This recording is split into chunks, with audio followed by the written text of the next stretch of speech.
വളരെ നാളുകളായി കാണണമെന്ന് ആഗ്രഹിക്കുന്ന ഒരു പ്രതിഭാധനനായ കലാകാരനെയാണ് ഞാൻ ഇന്ന് നിങ്ങൾക്ക് പരിചയപ്പെടുത്തുന്നത്. ഋഷി വലിയകത്ത് എന്ന് പറയുന്ന ഒരു മഹാപ്രതിഭയെ. പ്രണാമം. ഒരുപാട് നാളായി ഞാൻ താങ്കളെ കാണണമെന്ന് ആഗ്രഹിക്കുന്നു.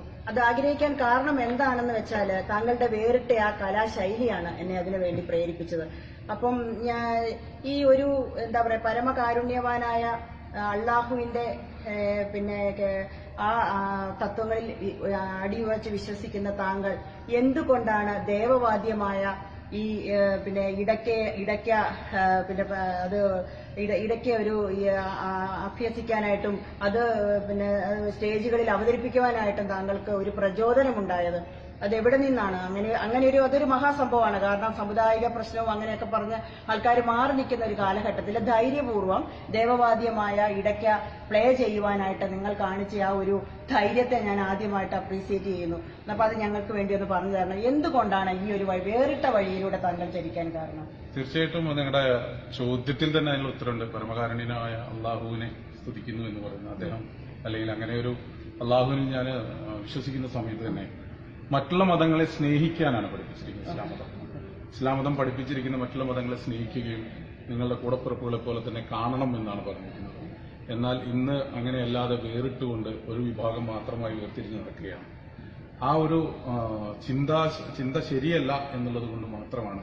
വെറുതെ വേദികളിൽ പ്രസംഗിച്ച് നടന്നാൽ മാത്രം പോരാ, അത് ജാതി മതങ്ങൾക്കപ്പുറത്തേക്ക് മനുഷ്യൻ വളരണം എന്നുള്ള എന്റെ ചിന്തയിൽ എന്താണ് ചെയ്യാൻ കഴിയുക എന്ന് ഞാൻ ആലോചിച്ചു കഴിഞ്ഞപ്പോൾ എനിക്ക് കാഴ്ചയ്ക്ക് ചെറിയൊരു പ്രശ്നമുണ്ടായിരുന്നു. RP എന്ന് പറയുന്നത് റെറ്റിനൈറ്റിക് പിഗ്മെന്റോസ എന്ന് പറഞ്ഞ ട്രീറ്റ്മെന്റ് ഇല്ലാത്ത അസുഖമാണ്. കാഴ്ച പതുക്കെ മങ്ങിക്കൊണ്ടിരിക്കും. ഇപ്പോൾ 40% കാഴ്ച മാത്രമേ ഉള്ളൂ. അപ്പോൾ അത്തരത്തിൽ എന്റെ മനസ്സെവിടെയെങ്കിലും തളച്ചിടുകയും വേണം, ഒപ്പം 4 പേർക്ക് ഉപകാരപ്രദമാകണം എന്റെ ജീവിതം എന്നുള്ള ചിന്തയിൽ ക്ഷേത്രകലയായ സോപാന സംഗീതം അഭ്യസിക്കുകയും ഇടയ്ക്കവാദ്യം അതിൽ ഇടയ്ക്കെടുത്ത് തൊഴിലേറ്റുകയും ചെയ്തിട്ടുണ്ട്. അത്തരത്തിൽ വേദികളിൽ ഞാൻ ഇത് പ്രസന്റ് ചെയ്തു വരുന്നു. ആ വേദികളിൽ ഞാൻ പ്രസന്റ് ചെയ്തു വരുമ്പോൾ തന്നെ എന്നാൽ കഴിയുന്ന ഒരു മെസ്സേജ് ജനങ്ങൾക്ക് നൽകുക, ഒരു സമൂഹത്തിന് നൽകുക. കാരണം ഇങ്ങനെയല്ല നമ്മൾ എല്ലാ മതങ്ങളും, മതം ആവശ്യമാണ്, പക്ഷെ മതത്തിൽ നിന്നുകൊണ്ട് തന്നെ മറ്റുള്ള മതങ്ങളെ സ്നേഹിക്കുകയും ബഹുമാനിക്കുകയും ചെയ്യുമ്പോഴാണ് അവൻ യഥാർത്ഥ ഒരു മതവിശ്വാസിയാവുന്നത് എന്ന് വിശ്വസിക്കുന്ന ഒരാളാണ്. അതുകൊണ്ടാണ് ക്ഷേത്രകലയായ ഈ ഇടയ്ക്ക എന്ന് പറഞ്ഞ വാദ്യം അഭ്യസിക്കുകയും സോപാന സംഗീതം പഠിക്കുകയും ഇന്നും എന്റെ വലിയൊരു ആഗ്രഹം ഒരു ക്ഷേത്രനടയിൽ സോപാന സംഗീതം കുട്ടിപ്പാടണം എന്ന് തന്നെയാണ്. പക്ഷെ എനിക്ക് ആ ഒരു അവസരം കൈവന്നിട്ടില്ലെങ്കിലും പ്രകൃതി തന്നെയാണ് ഈശ്വരൻ എന്നാൽ പ്രകൃതിയാണ് എന്നുള്ള വിശ്വാസത്തിൽ ഞാൻ എവിടെയും നിന്ന് പാടും. അത്തരത്തിൽ ഞാൻ ഈശ്വരഗീതങ്ങൾ പാടുകയും സോപാന സംഗീതം ആലപിക്കും. ഞങ്ങൾ പുറത്ത് കൊട്ടിപ്പാടുന്ന സമയത്ത് അതിനെ കൊട്ടിപ്പാടി സേവ എന്നാണ് വിളിക്കുന്നെങ്കിൽ പോലും ക്ഷേത്രനടയിൽ പാടുമ്പോൾ മാത്രമാണ് അത് സോപാന സംഗീതമാണ്.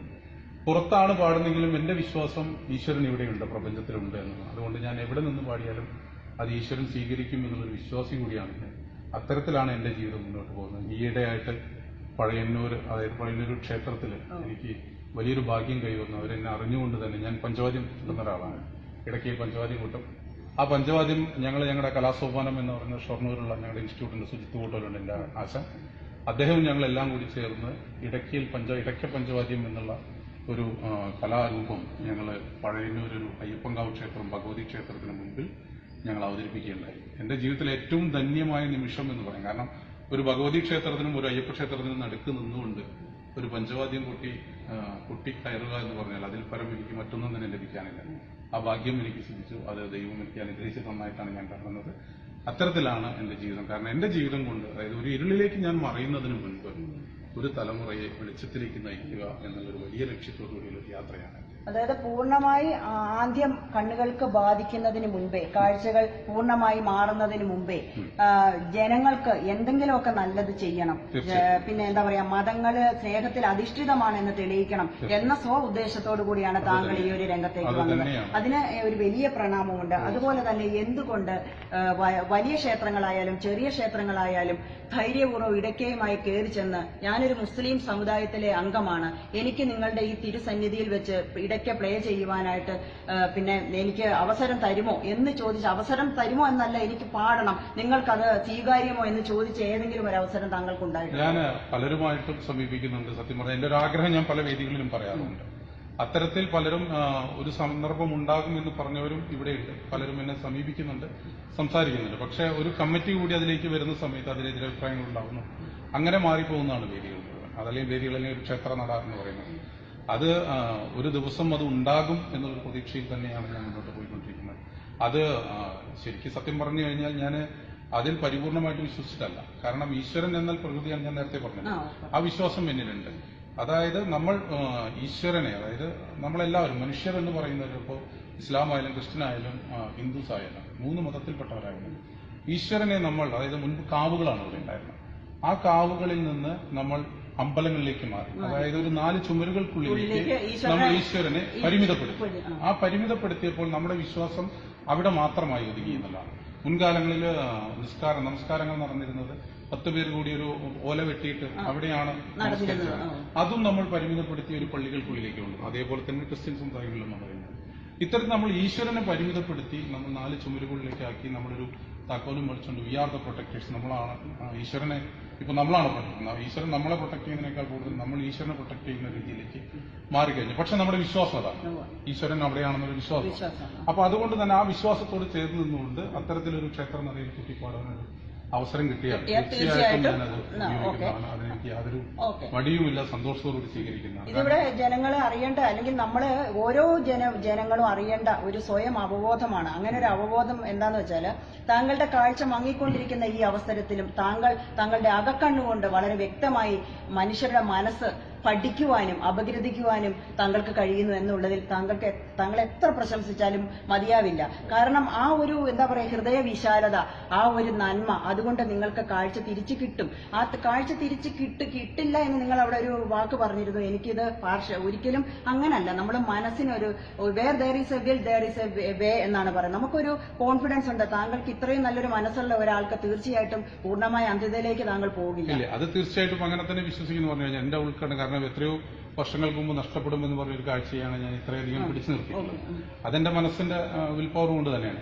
പക്ഷെ ഞാൻ യാഥാർത്ഥ്യം എന്ന് പറഞ്ഞൊരു സത്യം അപ്പുറത്തുണ്ട് എനിക്ക്. അത് ഞാൻ കണ്ടേ പറ്റുള്ളൂ. അതില്ലാതെ ഞാൻ ആ ഒരു വേറൊരു ലോകത്ത് ജീവിച്ചാൽ ഞാൻ അന്ധനാവില്ല പറഞ്ഞു കഴിഞ്ഞാൽ ഒരു പക്ഷേ ഇരുട്ട് എന്തെങ്കിലും എന്റെ കൺമുന്നിൽ വന്നാൽ ഞാൻ വളരെയധികം ദുഃഖിതനാകും. താങ്കൾ ഇത്രയും വളർന്നു വരുന്ന താങ്കൾ, അല്ലെങ്കിൽ താങ്കൾ സ്വയം ആ ഒരു എന്താ പറയാ ഒരു ഇതുകൊണ്ട് മെന്റൽ പവർ കൊണ്ട് താങ്കൾ എന്തിനേയും അതിജീവിക്കാൻ കരുത്തുള്ള ഒരു മനുഷ്യനാണ്. താങ്കൾക്ക് മനുഷ്യരാകുന്ന പച്ച മനുഷ്യരുടെ വെല്ലുവിളികൾ താങ്കൾ നേരിടേണ്ടി വന്നിട്ടുണ്ടോ? ഒരുപാട്. ആ ചോദ്യം വ്യർത്ഥമാണ്. താങ്കൾ നേരിടേണ്ടി വന്നിട്ടുണ്ട് എന്ന് അറിഞ്ഞുകൊണ്ട് തന്നെയാണ് ഞാൻ ചോദിച്ചത്. താങ്കൾ അതിനെ എങ്ങനെ സധൈര്യം നേരിടുന്നു? അല്ല, എനിക്ക് അത്തരത്തിൽ ആദ്യകാലങ്ങളിലാണ് അത്തരത്തിലുള്ള അനുഭവങ്ങൾ ഉണ്ടായിട്ടുള്ളത്. പിന്നീട് ആ വേദികളിൽ ഞാൻ എത്തപ്പെടുന്നവരെ ഞാൻ വേദികളിൽ എത്താതിരിക്കാൻ ഒരുപാട് പേര് ശ്രമിച്ചു. ആ ശ്രമത്തിലെല്ലാം പരാജയപ്പെടുത്തിക്കൊണ്ട് തന്നെ അതെല്ലാം ഒരു പുഞ്ചിരിച്ചുകൊണ്ട് തന്നെ എനിക്ക് വരുന്ന വിമർശനങ്ങൾ, എനിക്കെതിരെ വന്ന ഭീഷണിയെയും ഞാൻ അത്ര തന്നെ ഇതേ രംഗത്തുള്ളവരാണ്. സത്യം പറഞ്ഞാൽ ഞാൻ ഈ ഇഷ്ടപ്പെടുന്ന ഈ കലാരംഗത്തുള്ള ഇടയ്ക്കവാച രംഗത്തുള്ളവരാണ്, അതിൽപ്പെട്ട പ്രധാനപ്പെട്ട ചിലരാണ് എനിക്ക് ഭീഷണി ഇട്ടുള്ളത്. ഇന്നും അതിന്റെ എല്ലാ പകർപ്പുകളും എന്റെ കൈവശമുണ്ട്. കാരണം എന്തെങ്കിലും അത്തരത്തിലൊരു ആവശ്യം വന്നാൽ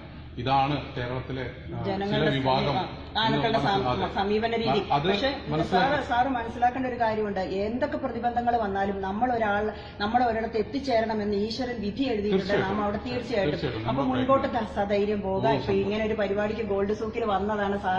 സാറിന് ഒരു അവാർഡ് വാങ്ങുന്ന ആ ഒരു തിരുസന്നിധിയിൽ എനിക്ക് സാറിനെ ഇന്റർവ്യൂ ചെയ്യാൻ പറ്റിയത് ഒരുപാട് സന്തോഷം. ഒരുപാട് ചോദ്യങ്ങൾ ഇനിയും ഉണ്ട്. പക്ഷെ വേറെ എന്തെങ്കിലും അപ്പൊ സാറ് ഒരു 2-3 ലൈന് പ്രേക്ഷകർക്ക് വേണ്ടി ആ ഇടയ്ക്കയുടെ ഒരു കീർത്തനം ഒന്ന്, ഇപ്പൊ കൊട്ടാൻ ഇടയ്ക്ക് കൊണ്ടുവന്നിട്ടില്ല, ഒന്ന് ഒരു 2 ആ ഒരു കീർത്തനം കൂടെ ചൊല്ലി നമുക്കിത് അവസാനിപ്പിക്കാം. അമ്മേനിൻ കഴൽ കൂപ്പിടുന്നിതണിശം ഭക്തപ്രിയെ കൈവെടില്ലെന്നെ നീ ഒരു കാലവും മനമതിൽ ശോകം വളർത്തിടൊല്ല എന്നമ്മെ വലയുന്നു ഞാൻ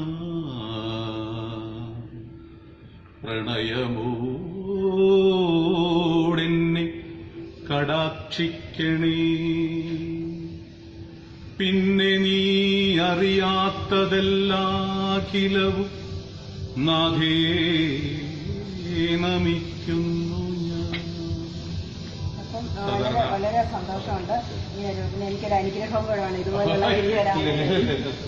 ചെറിയൊരു കലാകാരിയാണ്. അങ്ങനെപ്പോലുള്ള നല്ല മനുഷ്യരുടെ ആ ഒരു ജീവിത ഒരു എന്താ പറയാ പാത അത് പിന്തുടരാൻ വളരെ ആഗ്രഹമുണ്ട്. അപ്പം എത്രയും പെട്ടെന്ന് കണ്ണുകൾക്ക് കാഴ്ച കിട്ടട്ടെ എന്നും ഒരിക്കലും ഇതിൽ നിന്ന് പിൻവലിത്തിരിയരുത് സാറ്. എത്ര വേദികളുണ്ടായാലും ഇപ്പൊ ഗുരുവായൂരമ്പലത്തിൽ സാറിന് കിട്ടട്ടെ ഈ ദേവവാദ്യം, അന്ന് സാർ എന്നെ ഓർക്കണം, പറഞ്ഞ വാക്കച്ചിട്ട്. ശരി.